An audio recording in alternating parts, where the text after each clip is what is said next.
don't give up easily.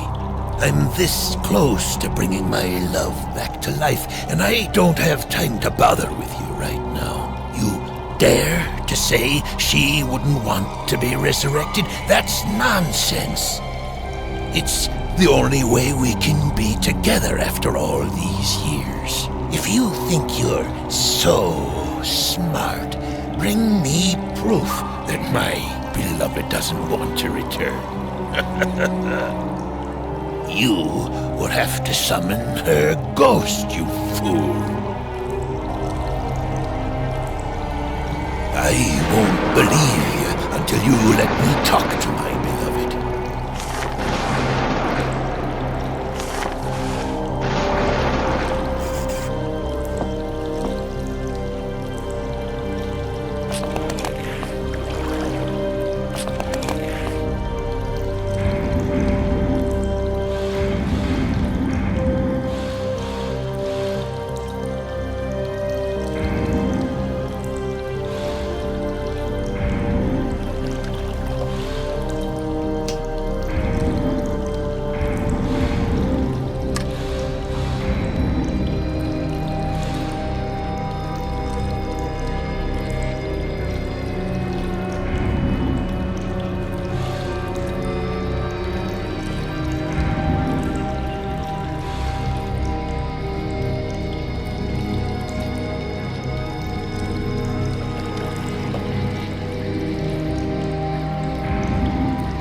Now I'm whole again. Love is eternal, but people are so fragile. I need to talk with Henry before he makes a mistake. Take me to my captain.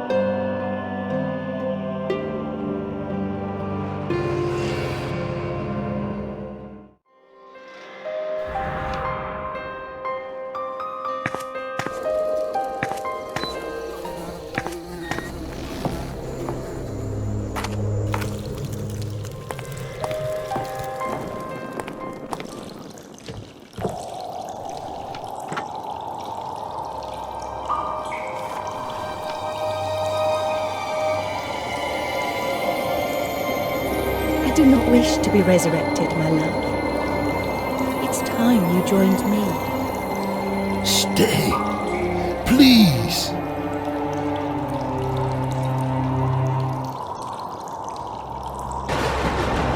I was so blind and selfish. After all this time, she still only wants that I give up on this cruel and vengeful life. She wanted an ordinary man, not a legendary criminal. Rather than resurrecting her, I should join her in the afterlife. Perhaps she is waiting for me there.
Caribbean first heard about Captain Remington and his Black Galleon when he sank 2 passenger ships near Ile Simona. Those who survived were taken aboard and later sold as slaves. Tales of Remington's cruel and ruthless manner spread.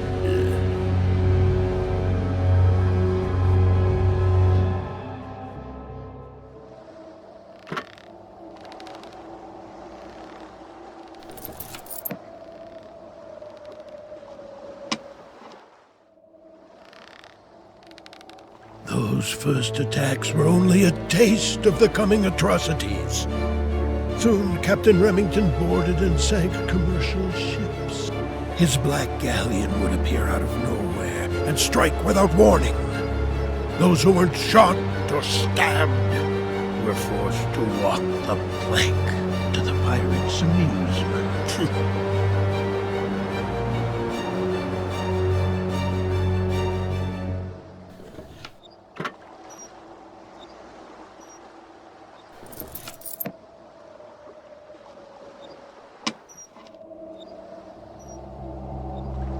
People were frightened and began to suspect Remington must have made a bargain to come by such unearthly skills. His crew was said to consist of sea monsters, convicts, and cannibals. His ship was thought to be invincible and capable of casting storms, fog, and eerie calm.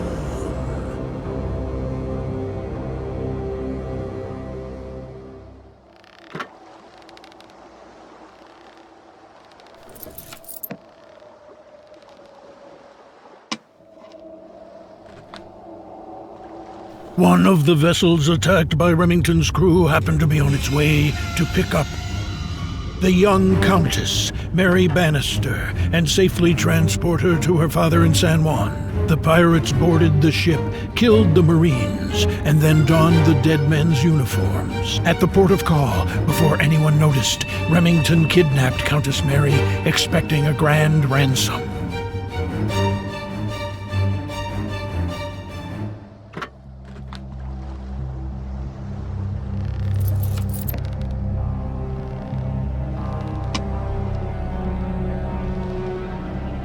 During her days aboard Remington's Black Galleon, the captive Mary Bannister turned out to be fearless, peaceful, and resilient as she tried to shun the pirates' advances.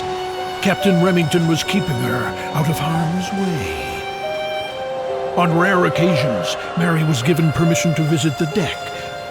Once, to avoid her father's disgrace, she attempted suicide and jumped into the water.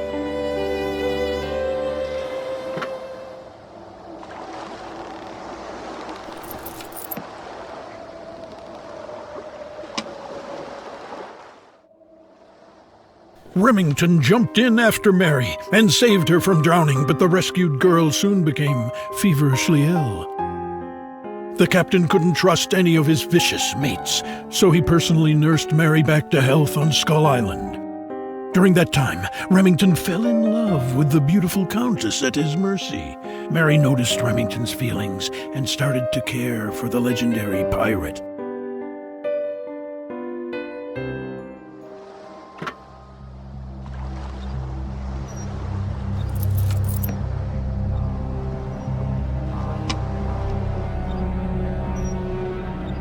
While Remington's and Mary's love was becoming mutual, Mary's father was preparing a coalition of military forces to rescue the girl.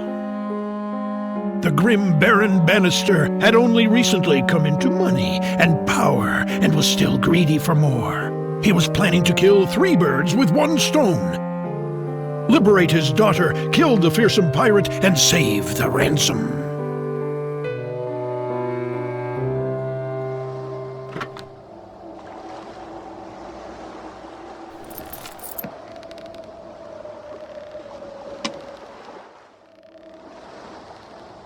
To win Mary's heart, Remington revealed the truth of his origin.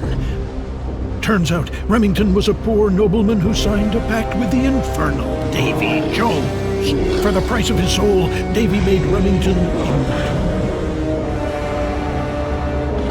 The all-powerful Remington joined forces with Caribbean pirates and acquired a formidable crew.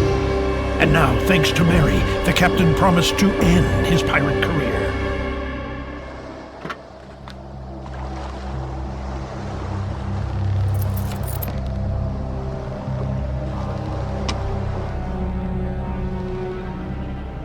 The star-crossed lovers planned to marry at once, with all the sea's pirates in attendance to witness their vows to each other. On the eve of the wedding, a military coalition struck the fortress full of defenseless pirates. The Caribbean Sea turned red with blood, and Skull Island became a place of torment. Remington was sentenced to death before Mary's eyes. The young countess was broken-hearted.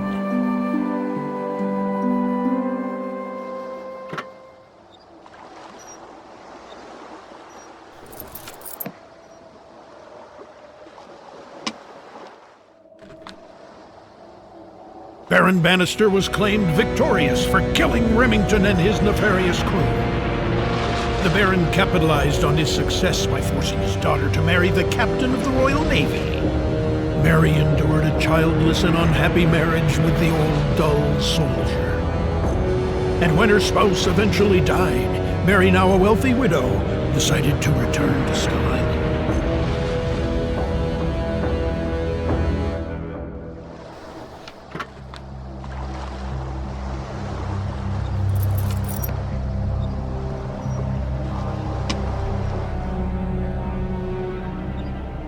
Even though Skull Island was now a sad and dreary place, memories of happier times came back to Mary as she started wandering the familiar grounds. Mary used the money she inherited to build a crypt for her and her captain if his body was ever found. Soon after that, the lonely Mary died. According to her wishes, she was buried at the new crypt.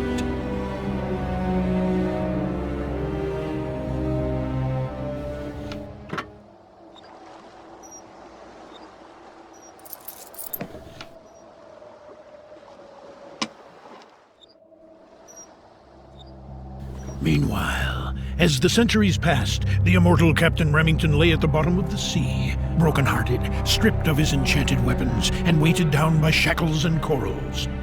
The only person who could make him happy was dead. The only thing which could redeem him, a gift for the bride, was still in the cursed chest on his galleon. Remington grew weaker and weaker under the sea, waiting for a chance to set things right.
My dear, are you all right?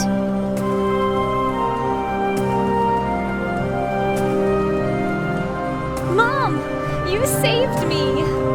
I always will.